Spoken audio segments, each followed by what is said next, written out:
Live? Yep, we are live. All right, guys, welcome Shiprockers, welcome Shiprocker family, community, and any outlier fans that have joined us today on this wonderful Tuesday evening.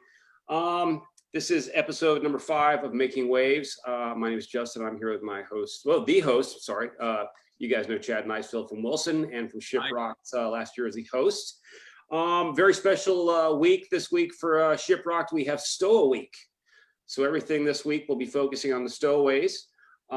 Just a little bit of a few notes for you guys real quick. Tonight, obviously, we have Making Waves. This Thursday, we'll have the Stowaways Squares, which is basically our version of Hollywood Squares with several Stowaways people. And also take note, folks, if you're following us tonight for this Making Waves, in the comment sections, make your comments wonderful because the top 2, and I'll throw in a sub there, so the top 3 comments will basically make you the contestants for our Hollywood Squares, aka Stowaway Squares, this Thursday. So make sure and give us some good questions for Leo. Also Friday, we're going to be broadcasting a never before seen and heard Stowaways virtual event song for you guys. We'll have more information here in the next probably 24 to 48 hours on that. Also, one other thing, tonight we're supposed to actually have Corey Glover on as well. But he is a little, I don't know, maybe he'll come on, maybe he won't. So if he chimes in, be well aware of the fact that he is a welcome guest here for the show tonight. But without further ado, please, guys, let's welcome the guy. I don't know how to describe this guy more than the fact that he is an incredible content creator and a multi-instrumentalist. And we're lucky to have him for 3 times now on Shiprock. You guys know Leo from Frog Leap Studios. Thank you. Thank you, my friend. I think he's a connoisseur of great looking shirts, by the way, Leo. And his studio is that right there is that's high level pro content creation studio right there.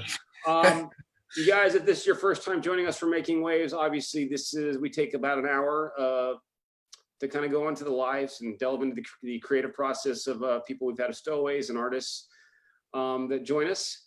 Tonight is no different, and actually this is really different for us because we've never had someone who kind of is more broad scheme than usual, and the fact that he's a gentleman who has over 3 million followers on YouTube, which is just staggering. I can't even get 1,200 on Instagram, my God. And the fact that also he's very well versed in all the instruments he does play, drums, keys, guitar. You guys have seen his guitar playing on Shiprock. It is amazing, and the guy's energy level is unbelievable. Without further ado, I'm gonna let Chad take it from here. Guys, remember, send your comments in. We'll get to the best ones. And again, there is a dividend for those who posted the best 2 or 3 comments tonight, okay? So let's let Chad and Leo get away from it and I'll shut up for a while. Real quick, I just want to say to all the Shiprockers that are tuning in, I really hope that Gilbert Gottfried is not on this live stream right now, because you have some competition for your Hollywood Squares moment if Gilbert is there. Anyways, Leo, I have to also comment on your choice of topwear. Your upper torso is always dressed very nice. Whenever I see you, I always say, dang, that's a nice shirt. Okay. Just want to let you know that I appreciate that. Yeah, that's cool. Did someone comment that? Yeah. So what are you doing right now? How's everything going over there? Now it's past midnight, so I'm going to bed afterwards. But yeah, no, I'm just working as I always do in the studio. Yeah, I'm working pretty normal times also, like Monday to Friday. I start recording on Monday, finding a song to metalize and doing that, making the video, and hopefully be ready by Friday and then put it out. So yeah, I've been doing that for 6-7 years now. So yeah. So I was wondering, well, let's just jump right into it. Can you take us through your content creation process? And you say on Monday you pick your choice song, and then on Friday it gets released, right? So what happens between Tuesday and Thursday? Yeah, so I picked the song and start recording it on the Monday, and try to get all the elements down, like basic rhythm of guitar. It's usually guitar I start with, and yeah. So on the Monday I usually have like the basic outline of the song. Tuesday I start doing vocals. So by Tuesday, the song is more or less coherent, I would say. Wednesday is usually like a day of just spicing it up, doing all extra production stuff. Yeah. And usually I finish the song on the Wednesday, like with the mastering and mixing and everything. And then the Thursday I usually Party. shoot it and start editing, and then maybe I get done on the Thursday, but usually I finish editing on the Friday and then put it out. So it's a packed week in there. You clearly is no partying in the middle of that. What's your like favorite part of the creation? Is it the starting with the guitar part? Is it just like figuring out what you're going to do? And through that process, where do you find yourself kind of like getting the most motivated? It depends. Sometimes I'm maybe more into video stuff. I go on a journey on YouTube and start checking stuff out and get inspiration for different stuff. But usually when the song comes together and mixing it and having everything in it and starting to that it feels right, because it sounds like shit like the first couple of days. So it's always like you have to bring it all together, and then okay, it's coherent, it's fine now. And then you work at a pace that it's a pretty fast pace. So I don't second guess myself too much either. I just like basically go for it, but I'm very detailed working type of guy. But I'm just very focused. And then as I'm done with everything, like the video also, it's like I can sit back and like almost like see it for the first time because I've been so focused on all the details. So yeah, maybe at the end also just putting it out and being, of course, I'm more happy some weeks than other weeks, but it's very nice to have a job where you work all week, and at the Friday when you put it out, you have thousands of people complimenting you like on what you do. So it's very a satisfying thing to do. Like you do something, you finish it, and then I would assume everybody that's watching right now, including myself, conducting this with you, is pretty jealous that you get to do something like this, where your work week then speaks for itself with celebration, right? Most people in their jobs, whether that's a 9 to 5 or even in a creative space, hardly ever get to feel any sort of praise for the effort, sacrifices, work that they put into something. And that becomes part of the normal. So I would assume that feels pretty great, and that the idea of what you're creating and releasing, that sort of dragon that you chase, which is the fans, and how you've been able to build your blocks, if you will, or cinder blocks, if you will, into the space that you are now. It's got to be kind of I would imagine pretty massively gratifying. And with that being said, like, you're in a place now with your career of doing this exact process. I don't even know how many times. You tell me how many times you've done it. But how did you get started? How many times have you done it? But how many songs do you have out there? And how did you get started? And what really kept you going? I think I actually haven't checked in a while, but I think it's around 300, close to 300, maybe. Wow. That's like 300 plus weeks of your life too, right? Yeah, The same process. Yeah. So how long have you been doing it for? I've been doing it full time for 6 years maybe, because I always like been into music like since I was 14, but I never like could make a living out of it, as most people do. Yeah. But when I bought a house in around 2010, I built a small studio outside, and then I had local bands come in and play. So I made a living out of recording and producing bands and doing like small video work for bands, and playing also, what do you call it, troubadour, like acoustic shows. Oh yeah, like weddings. And that was fun, right? You're a minstrel. Yeah. It was really fun, and I was really like happy because oh shit, I can make a living out of music. Like that's incredible. And I start. Oh, I'm sorry. No. No, I just wanted to, there's a lot of questions coming towards you because people are really interested in your process. And I think the first one that we all have is, and this is from Jessica. She asks, how do you choose the songs you cover? It depends. I have like a list on my phone, which comes from everything like hearing something on the radio. I get a lot of suggestions on my videos. I also put out like, please suggest songs. So I just, yeah, it's very random how I pick. It's usually from suggestions, but I have like a long list, but it needs to feel right. That's the whole, I can't do it just because I think it's gonna go viral. I've never like really tried to make viral videos. I just have to do what feels right. Because I know if I do like a 70s song compared to Hello by Adele, that probably Hello is gonna get more views, but I still need to, I can't chase the Billboard top 10 list all the time. I need to make it. I was going to say, do you ever, when you're finding those songs, do you look at ones and go, I can knock that out? Do you find ones, this one's going to really challenge me? Do you look more towards the one that are going to put you, like make you work that full week to get it? Or you just find ones that, oh, I can knock that out in 48 hours?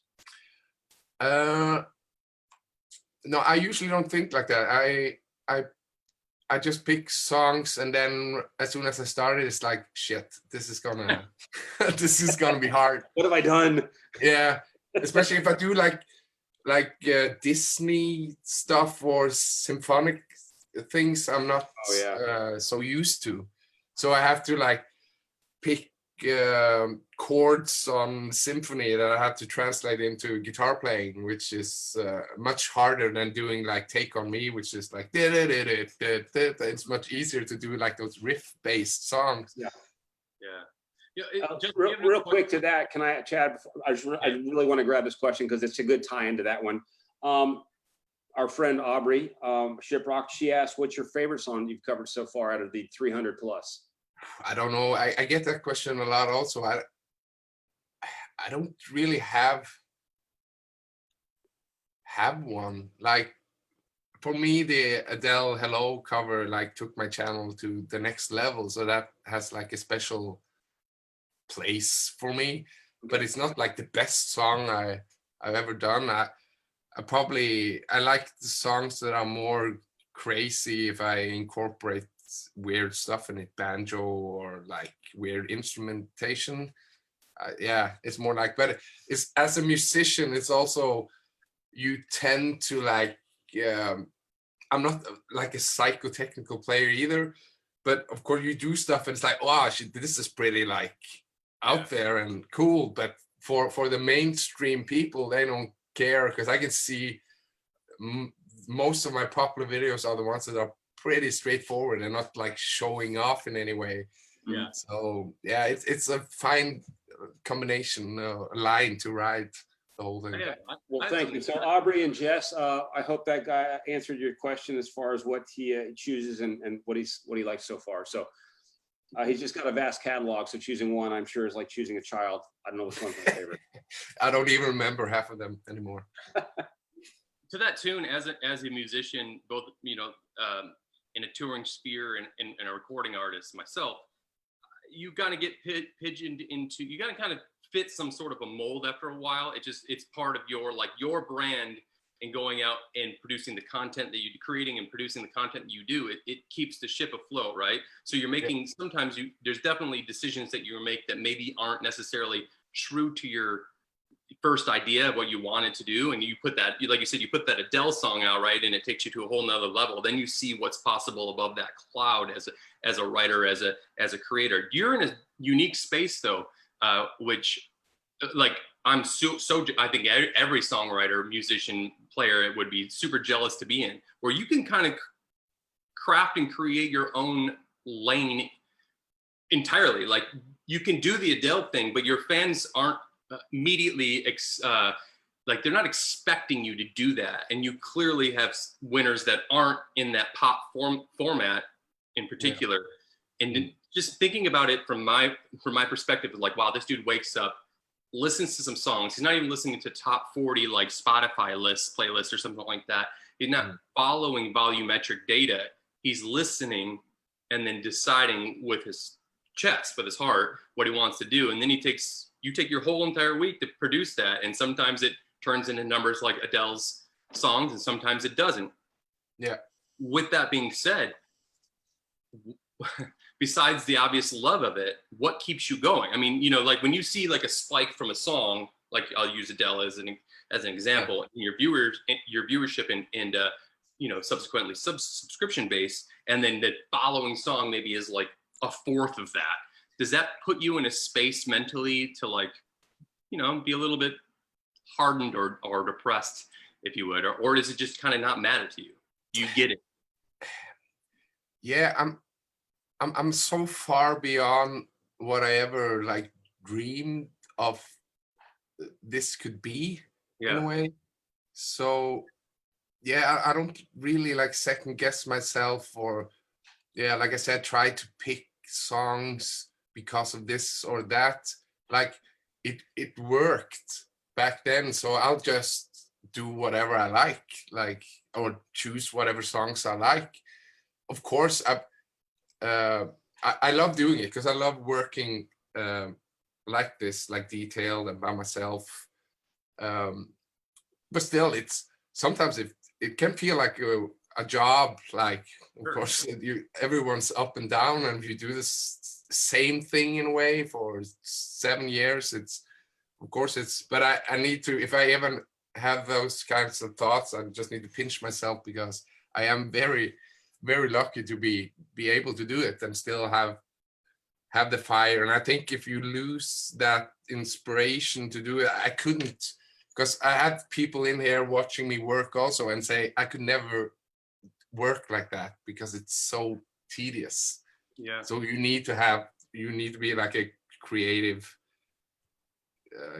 type of guy to be able to go in such detail every week to finish it. But it's so because I've always been a guy who finish stuff, like finish songs or videos. Yeah, because I think that even most of the musicians I know are very good. Like people around where I live also are better than me on guitar, but they have like one riff and it's like, yeah, let's go grab a beer. So the whole mentality with like, okay, do it and just work on it till it's done, and that's how you learn also, and just keep going. So that must be a very Norwegian thing. Yeah, we got a question from Rich, another one of our ship rockers. This is, I think, it's going to answer a lot of people's questions. It says, obviously, you're very meticulous in your work habits, as you just explained, but your visual and audio production is so high value. Are you taught, or did you go to school for that? Are you self-taught? I'm sorry, you self-taught, or did you go to school for this? No, self-taught. I always like been interested in. I started recording almost as soon as I started playing, like on an old 4-track cassette thing, and after a few years also with video and stuff. Yeah, no, I'm self-taught. So YouTube University. I mean, you always lean into some of the people who have figured some of the other versions of that. I mean, personally, I watch YouTube videos about literally everything and try to do it myself before I even ask another human being, because I'm excited to figure out the path of, I think about everything I do. I don't know if you think about this way, but the path of audio, the signal that you send that comes from something and then moves through something and then eventually comes out on the other side, right? And why does it do that? And what enhances it or depreciates it on its way out? And that curiosity drives everything I do. And just from putting gas in my car to buying groceries and whatever version of that like mathematical formulation. And I would assume this is exactly something that you're thinking about every single day, right? Yeah, definitely. And yeah, because I'm 41 now also, so I've been doing it. Like I remember like my parents having old camcorders, and this is like way before YouTube or anything. Sure. Like I always like been interested in doing it. Of course, like the last 10 years with YouTube, now I can just like, you can go online and you can get everything, information about anything. So that's great. Yeah. Like, but I think like having the experience of doing it for several years before, and then for me it was just lucky when it all like combined down to YouTube. It's like, I've always been interested in video and recording by myself, and there was no market for that like before. And then suddenly, I could put all these things that I love to do in one, and yeah, suddenly it took off from there. So yeah, it's pretty. I say it every day that people like yourself, the what most people might refer to the term as social influencers, but content creators are the new rock stars. There's no rules or like the idea of what a rock star used to be, a badass. So it's just a different version of it inside of this box that we call a computer and all of the tools we use. You won't have rules. You can do whatever the fuck you want when you wake up. And if it doesn't work, great, I'm on to something else as it moves forward. And clearly it's working, which brings me to my next part is Shiprock and being able to come out. And now, not only are you able to find yourself in a career space in the digital realm with content creation, but now in the physical brick and mortar idea of what music and audio and visuals kind of do, you're getting booked. You know, you're coming on things like Shiprock, and I'm sure there's a massive amount of other opportunities that this has brought to you, and I'd love to talk to you more about that. But in regards to Shiprock, because that's what we are here to talk about, when you first came on in 2018, did you, at that point in time, had you really like been a how do I use it, like a social influencer content creator that had existed in a live space that got booked, you know, like specifically to do what you do, but live? No. That was an incredible experience coming on that cruise. Just the cruise itself and standing on an island on Bahamas was just like an incredible experience. But also like you have that kind of crowd also where many people knew me like from YouTube. So I think it was around that year, because I've been sitting at home because I see the numbers, but it doesn't like really compute. That's so exactly. You go out and like you meet people, especially like in those concentrated rock gatherings. It's it's pretty amazing. And like also coming on Shiprock and meeting people I grew up listening to also, and some of them knew who I was, and many was interested in the way that I work because it's a new way to make a living. And Shiprock has been like some of my top experiences. Like, which brings into question how someone like you who works diligently by yourself and now with Shiprock and Stowaways, you're put into this, you know, you do this collaborative effort and you have to learn the song in X amount of days with these people that, a little bit, you know, if you're playing with someone that you've enjoyed growing up and now you're playing with them and it's like, I got to get over that part of this and actually perform the song as best I can. What's it like moving from a solo kind of position into now I'm part of this collaborative effort? Is it easy, hard, a hurdle, no problem? It's no problem because I always like for 20 years I've been playing in bands. That's basically what I've been doing, playing around locally or like in Norway or Scandinavia. So I'm more experienced still in playing live than doing YouTube in a way. So I have no problem with that really going on. And also and because I'm older, if I was 18 and like met Brian from Korn, I would probably be very you're at the point now we're just adults trying to do doing our job. And meeting them on common ground is like, we're doing this together, and it's like, that was amazing. Like, because then you're on a different level, and still it's very cool for me being like an old fan of some of these people and being able to do this stuff.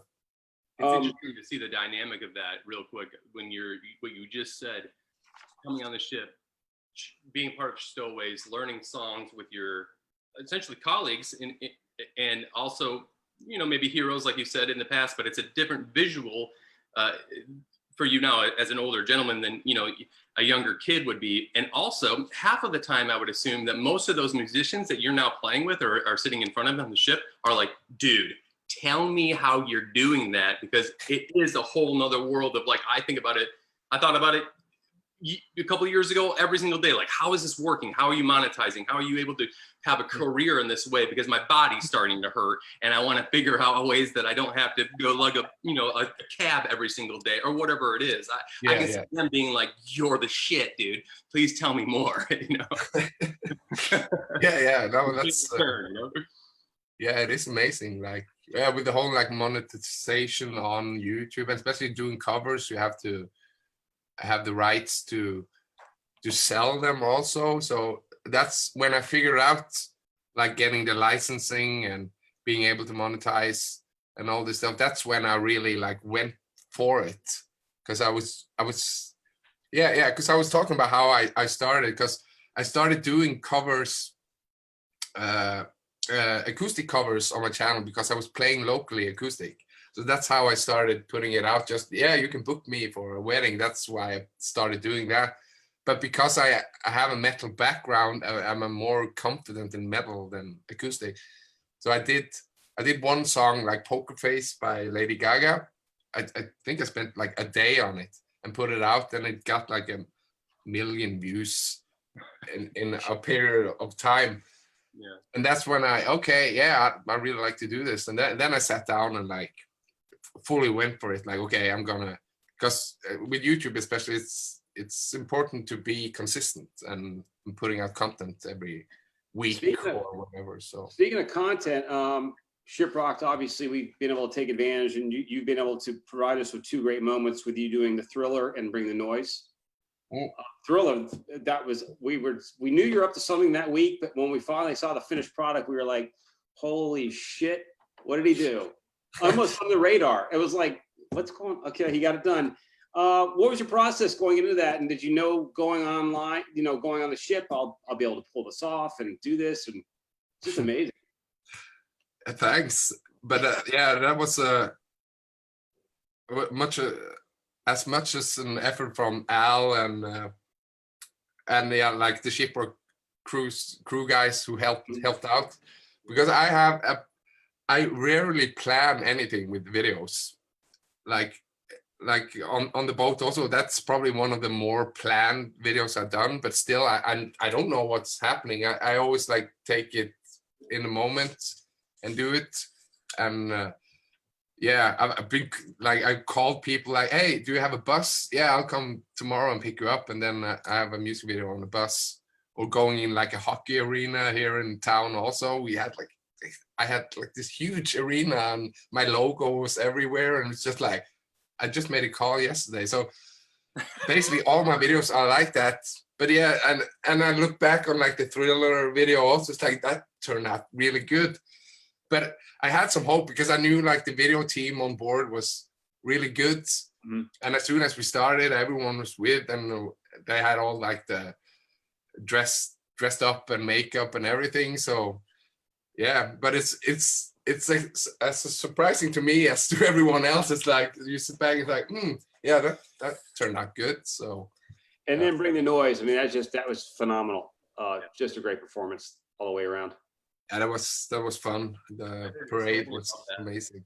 That I wanted to ask you about, where you were riffing with Danny and the Shiprock team about what you were going to do, and right before the ship or whatever, the Shiprock crew decided that they were going to do a send-off party in Mardi Gras in New Orleans down there, and kind of came up with this idea, and nobody really knew exactly what you guys kind of came up with this idea. Nobody really knew how that was going to get pulled off or what it was going to look like. And then doing it, because I was in that parade myself, and I watched it, go down and what you were capturing, and then post. I watched some of this on the beach. I watched you get all the content and things like that, and then what you ended up turning out and turning around post the ship was like, what the fuck?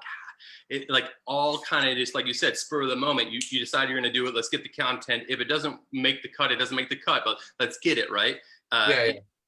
In an effort to like describe that a little bit, really in Shiprock, our community of people are all about, I feel like, exciting ideas, and there's not really ever like a no for an answer. It's like, let's try it, and if it doesn't work, I guess we could blame it on somebody else type sort of situation. Do you find, you know, that sort of mentality? I guess I don't want to like put anybody else down, but how do we differ than other scenarios and situations that, like the hockey arena, for instance? You know, I don't really know what the story is there, but going in and being like, we're going to bring the noise in a parade that's we've organized for downtown New Orleans during Mardi Gras, and then we're going to get on a ship. Yeah. It kind of sounds like it's a farce, like it's not even fucking possible, right? And then you saying I call it an arena, and then you do it. What is the difference in that expectation versus reality, and then the ship's expectation versus reality for you and your content, I suppose? Yeah, I don't. What's great about Shiprock, because you're there in a limited amount of time anyway, so you have to do it within that space or that parade. You have to get it done, and everyone is on that level of, yeah, we can do this. And of course, you have all the people who are on Shiprock who's ready to party or ready to do anything. Like, you want to do this? Like, jump up there. Okay, so everyone's like happy and in the right mindset to do it. Yeah, so it's different from everything else, because I'm usually a guy, if I go in like a hockey arena or whatever, like, okay, I want to do this within 3 hours, or just do it fast and get it done.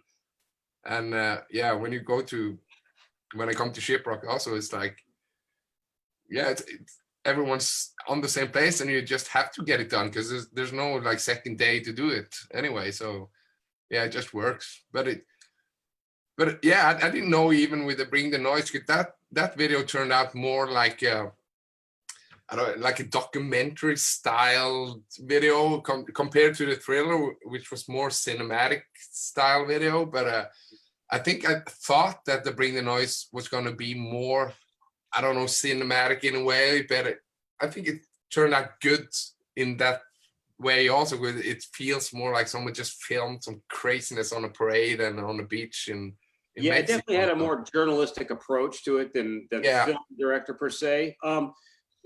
Beth, one of our shiprockers, Beth, wanted to know on Thriller, how long did that take you to make when you were on the ship, those segments? That wasn't long, for a couple of hours, I guess. Yeah, a couple hours. So I don't know how he did it. He got it done in a couple hours. So I'm gonna go to sleep now. Variables, though. I think I gotta imagine this, like you said, to the fans on the ship. This is a moment that, I mean, even the band, anybody who's a part of it. This is a moment that like will be captured and it will live on forever, and will be seen. Like your vibe and your brand will be seen. The ship, you know, as you as a human in your video, in a much wider representation for the rest of the world. I mean, millions of people are going to tune in and look at what we do. You know, look at our energy and look at what we are as humans, and the sort of content that we're able to produce here in this brick and mortar version of, ship and mortar version of living. It doesn't really exist in other places, and I find it to be so. I don't really know. I find what you do and produce to be so thrilling for the rock and metal world, when you're able to take a space like Shiprock and lift its visibility up to show the rest of people who may or may not be familiar with a ship cruise or something like that, of just how much fun it is and how much camaraderie it is. These variables you can't change what somebody's going to do in the video content. So you're kind of like left to like sort through what you can put in there, and it's always good. I feel like I think it's always good. If I could be wrong, but let me know. Of course, it's like, because I make my content is supposed to be fun, light-hearted, and party-ish and stuff. So Shiprock is like the perfect thing for me. I know if I'm going to shoot a video and if you have people on board joining in, I know it's going to be fun, because it is fun on the boat. So like everyone is in party mode. It's great music, and yeah, it just shows you can basically just film anyone, and it's like, yeah, It's authentic. They're definitely Yeah. up for it. Yeah. Hey, real quick, Jennifer asked, what was your most memorable, not just moment, but moments on the 3 times you've been on Shiprock so far? I think it's got to be the first time I was on, when we were on that private island in Bahamas. Mhm. Because I remember going off the boat also. I think I was one of the first who was off, so I was pretty much alone on that island, and I Is did that like when the you took gold shot. the drone video when you were sitting on the beach and you sent your drone way out there? Is that Yeah, what- yeah. It was basically, it just looked like me there. Yeah. And just like the feeling of being like in the middle of nowhere on an island was, yeah, it was like amazing. But like all the shows, also bands I've seen and also played on the deck or wherever, it's like, yeah, it's been so many moments. But the standout is like standing on Bahamas Island like by myself, like what, how did I end up here? It's crazy.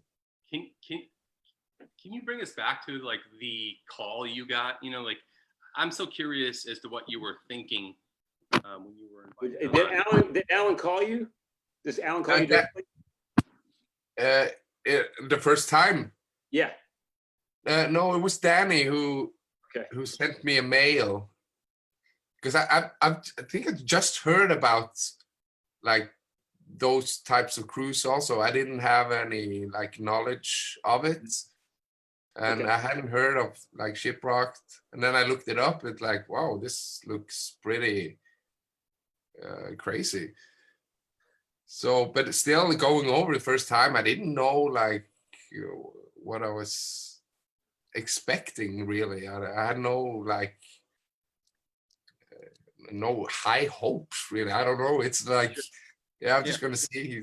Maybe it's gonna be weird. I don't know. It's like, this was the first time I also was out and was performing with the YouTube thing also. So it's, yeah, it was kind of.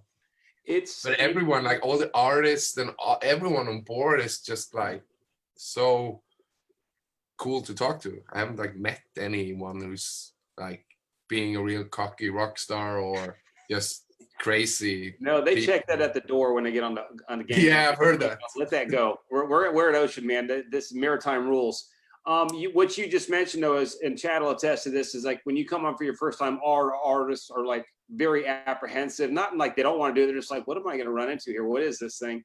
They get on it. After the first day, you're like, I get it now. And then obviously as you come on years on, it's just like you're already prepared on what you're going to do, how you're going to go about it.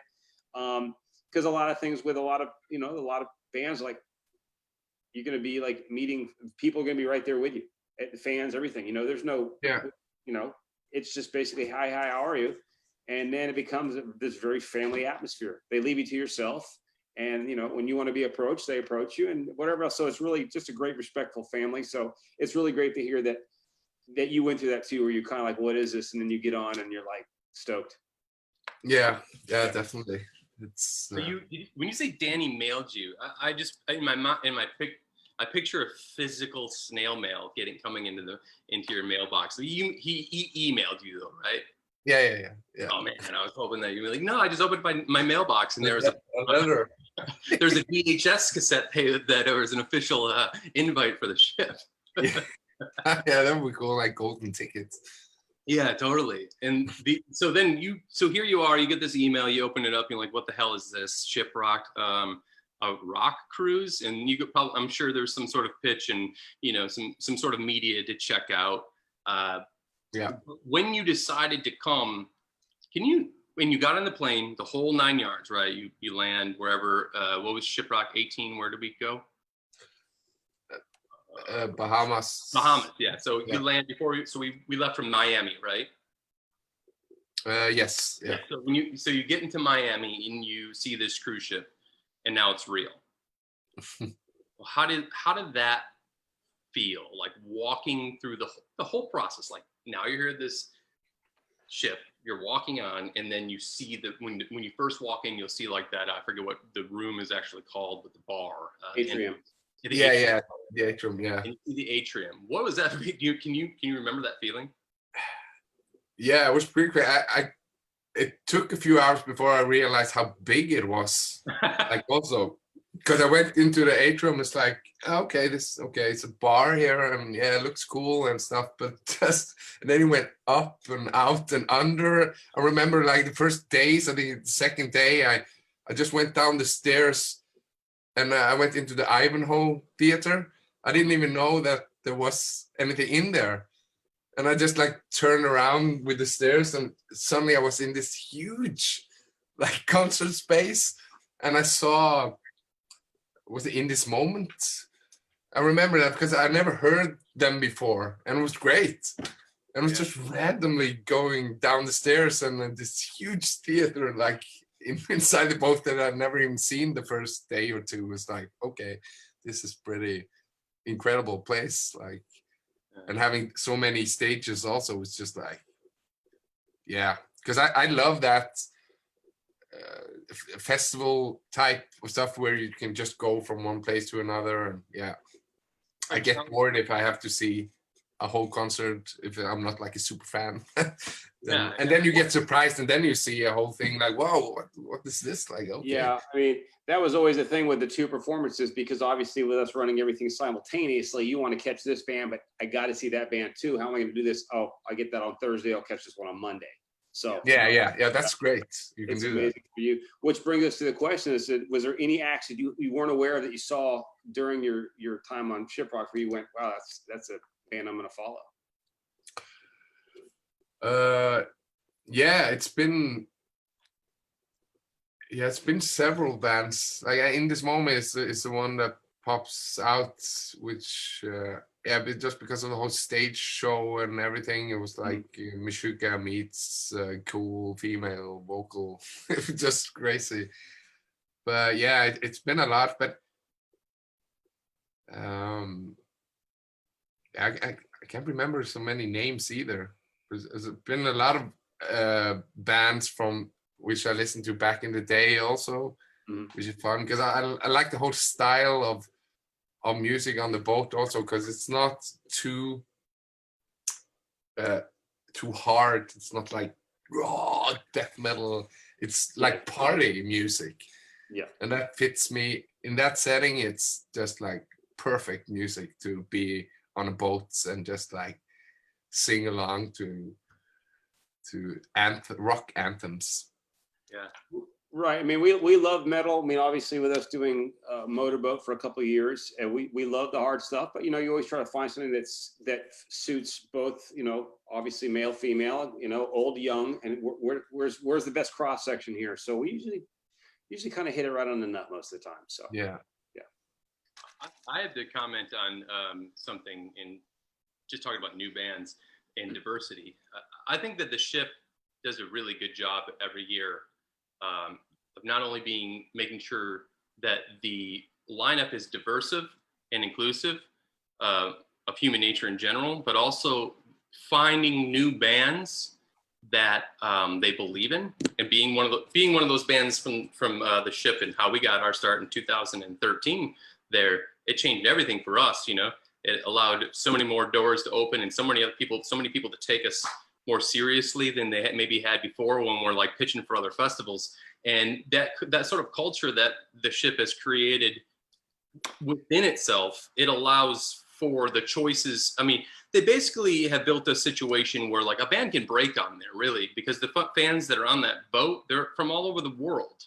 And they're given an opportunity, as a band, you're given an opportunity to play for a small amount of people but from all over the world. But when they leave that boat, they're going to their home, and they have maybe their merchandise or maybe their memories, and they're sharing your stuff on their social media, whatever it is. Did you happen to see, from coming on in 2018 and not really being, like you said, what you do on the internet, not really being subjected to like the live version of entertainment yet? Did you see an uptick in like, connecting with new fans, or, I mean, your numbers are so huge that it would be hard to like really justify where your subscription base is coming from, but I would Yes. assume that your conversations would lead you to believe that you know exactly where they came from. Yeah, I can't remember seeing like on numbers, but you get when you meet a lot of people, also you get maybe more dedicated fans. Yeah. And stuff. And I know the States, I have the most fans or most views.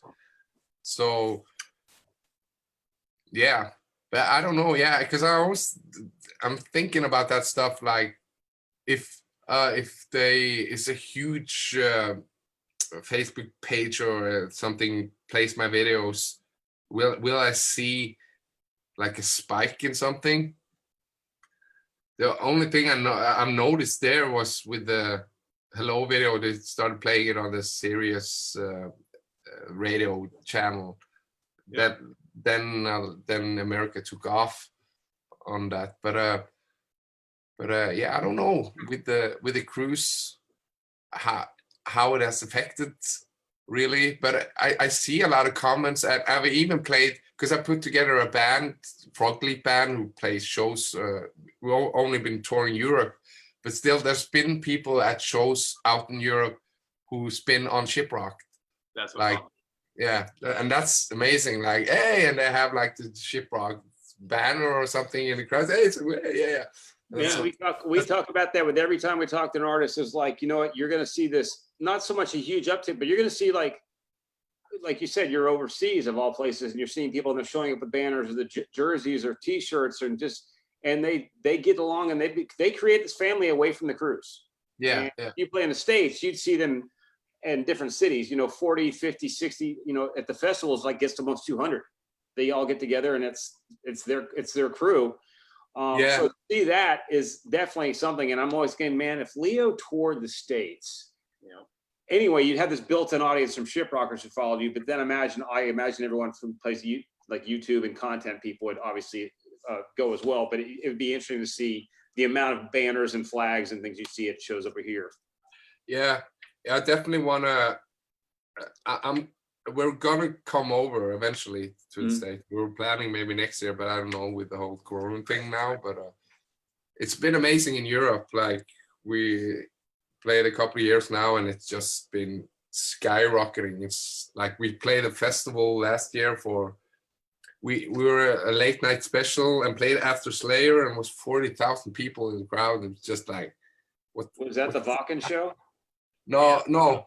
But Wacken was also amazing. Nova Rock is called. It's huge. Yeah. Nova Rock down there in Austria, maybe? Or Croatia? Yeah. That was the most rock. And you played after Slayer? After Slayer, yeah. It was, headline. That's great on the resume, man. yeah, it was cool. And it was so perfect because we were the last band, so every other band on the festival was finished. So everyone had to come there if they wanted to their music. So they said, like the organizer also, that was the most people this far on the festival of any band. It's like, okay. Yeah, That's amazing. Hey, Gilbert, another real quick question, and it kind of ties into your playing live. Arlise, I think it's Arlise. Correct me if I'm wrong, darling. When you're standing on the stage and you're playing, and you're kind of at the edge of the stage, and you're looking out, and people are singing and shouting and everything to the music you're involved in at that point, whether it's yourself or a collaborative thing, how do you feel inside? Is that easy? Obviously, probably the easiest question to answer in the world, but how do you feel inside? Of course, it's great. It's like the little teenager in me is like, holy shit, this is, I made it. Like, Yeah. crazy. But it depends also, like, if you're playing for huge crowds, like the one I talked about also, it's like, that stuff doesn't even like compute in your head until a couple of days later or something. You see a video, it's like, really? Like, yeah. But just playing for 1,000 people or 40,000, it feels the same. It's just like, it's amazing anyway. And because of the songs we play with the band now, it's all these, because I'm doing cover songs. Like, it's it's a pretty weird thing I'm doing. So everyone knows them if they want it or not. Yeah, but you're definitely putting a certain spin on it that almost makes it, in a lot of ways, you just revamped it and made it yours, at least for that. for Yeah, that yeah. period of time, obviously. But yeah, so Chad, we've almost had the gentleman for almost an hour here. You got any follow-up questions for him, or we see if we'll take maybe one or two more while you guys talk a little bit longer?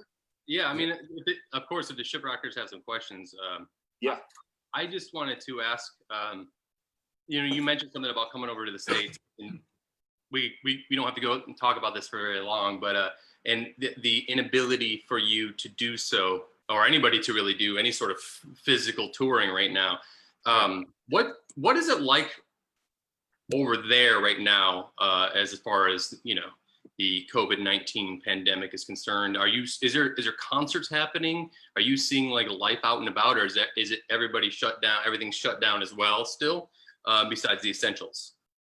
Yeah, no, it's all shut down. We were supposed to tour in April, so that got postponed till October, around Europe. But I don't think the October it's gonna happen either.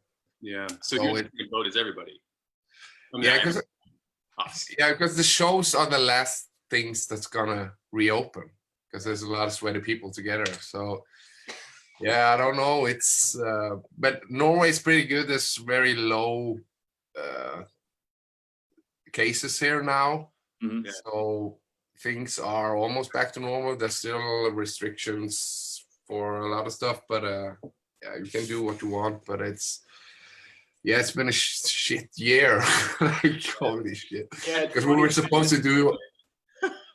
Well, no, you're talking about the sweaty body thing. It's like this thing with one of the directives that came out when this came down the pike, the whole COVID thing is like, once concerts come back, that moshing was going to be taken out. Like, that was going to be the warning, like no moshing at concerts. I'm thinking, yeah, that's going to last all about 2 seconds when that band gets up there and plays. It's going to happen. Yeah. And I'll take Removal of Death. And it's Removal of Death. That's the new band name. Yeah. Hey, real quick question. Let's kind of go way back for you for a second. This is both Lolita and David. Lolita wants to know, did you take music lessons? Or are you self-taught there as well? I'm self-taught. Yeah, I wish I could knew more theory, because yeah, it would be great. But in some cases, it could maybe I would stay within boundaries. So in some ways, yeah, I'll do solo stuff, which people would say who know, why did you go from that scale to that scale? And it's like, I don't know any of those scales. So yeah, it can be good in some cases, but yeah, it's yeah. Okay, so Lolita, he is a self-taught man. I don't know how he has the capacity to do all these things self-taught. Geez Louise. Also, David wants to know what's your favorite instrument to play. Yeah, guitar is the first thing I started playing, so that's closest to home, really. That's a rock star move, Dave. He loves guitar. Well, Leo, man, if you had anything else, Chad, by all means. But Leo, man, you've given us, again, like an hour of your time. I know it's really late there in Norway right now, and we super appreciate your time and just your great stories, and you're just breaking everything down for us and letting us know who you are, more than just what we already know. So it's been really a wonderful time with you. Thank you. Thank you for having me. It's great to just talk to people in general.